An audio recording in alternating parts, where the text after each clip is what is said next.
Hi, welcome back. I'm Daniel McCaughan with Fox News Radio, WFYL 1180 AM, your Greater Philadelphia Fox News Radio source for information. We are in New Jersey, and I've been lucky enough to snag Connell McShane from Fox Business. He's been good enough to give us a quick couple of seconds on what he thinks happening and how everything's going so far. Connell, welcome to 1180 AM WFYL Fox News Radio. Thank you, Daniel. Very nice to be with you guys. Absolutely. You like the musical choices? We get to hear a little more Elton John. I'm loving. We got Elton John. Did you hear the controversy though with Mick Jagger? I did a little bit. What was the? He's not too happy about the use of the music. Is that the idea? Yeah. Apparently, Mick Jagger's not a little happy, and he sort of objected or protested a little bit with Mr. Trump. But you know what? You know how the Donald is. The Donald does what the Donald wants. Yeah, I think he'd like the attention, no matter if it's good or bad. No, I think it's almost like we were joking around at one of these Trump rallies, because I think he plays like 5 songs over and over, like Uptown Girl, Billy Joel, right?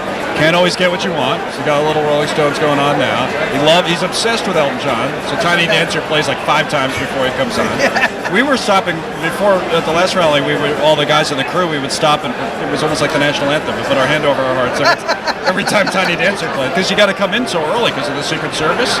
Right. And you're in here for like 3 hours, and I mean, no offense to Elton John. He seems like a great guy. He's very talented, but at a certain and he's still standing. At a certain point, though, I mean, Donald, come on, let's go. And then he for whatever reason, he has a Pavarotti thing. Do you ever notice that? Like out of nowhere, a huge opera music will just start blasting. I did not know that. It's a different type of campaign, man.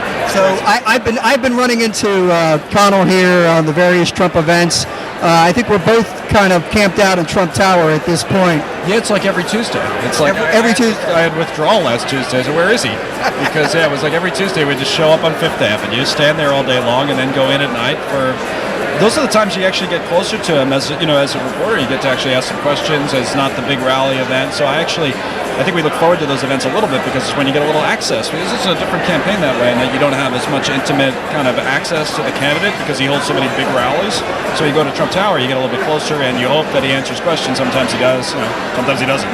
Actually, I saw Carl from Fox got in a couple of weeks ago. He was able to get a couple of questions in. Carl's big time. Carl is big time. Campaign Carl. I want to be Carl when I grow up. We all do. Are you going to Cleveland, sir? I think so. You know what's funny about Cleveland? Everybody had been talking for months about how it was going to be it very well may be, but it was going to be nuts, and it would be over the top, and this and that.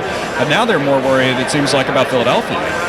Philadelphia, you're a young man. I can tell you, I remember watching television at the Democratic National Convention in '68, and no joke, sir, it was a riot. Right. Well, I think after what happened with Bernie Sanders and his supporters last weekend in Vegas, a lot of people are saying, boy, will Philadelphia be worse than Cleveland? Obviously, hopefully neither one is, but a little bit of the drama goes out of Cleveland with Trump having clinched and getting well above the 1237 by the time he gets there, but I don't think anything is going to lack drama when Donald Trump's involved, and it's going to be a different type of convention, I think. I mean, at the end of the day, the guy's been in the entertainment business, and I think he'll be ready to put on some sort of a show in Cleveland, a little bit different than what we normally have seen at conventions, I would think. I think you're absolutely right. I think Cleveland's going to be an exciting time.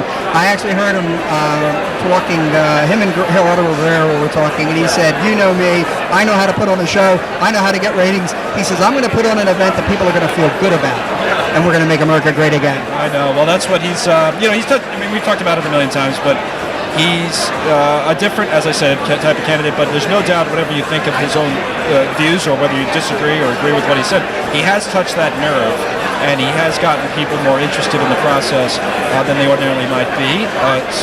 As there's protesters outside this event tonight on the other side of it, got hired a plane. Did you see that? Somebody hired I saw that, the plane overhead. Got like an anti-Trump message on the plane. Well, it was anti-Trump and anti-Christie. And anti-Christie, right. Which Governor Christie does an amazing job. He's a Republican governor in a Democratic state. He is not the most popular one at the moment. In fact, it's just a weird event in some ways. It seems like, or it feels like a traditional Trump rally. It's smaller than the normal rally, but it's a fundraiser at the end of the day, trying to raise money for Christie. So you don't usually see that. Fundraisers are usually like a stuffy sit-down dinner and everybody pays however many $1,000 a plate. Here they pay $200 a ticket and they get to go to a rally. I mean, you don't really see, and that's what Trump does. He does things a little bit differently. Yeah, he figures, why not? Well, I use what I do well, which is rally supporters, to raise money for somebody in Christie who he, I guess you could argue he owes a favor to after he endorsed him, and we'll see what happens from here, right? Well, thank you, Connell McShane. We appreciate it. Looking forward to seeing you on the campaign trail in Cleveland and probably Philadelphia. All right, David, thanks a lot. Thank you, Connell. Okay. Thank you. As a matter of fact.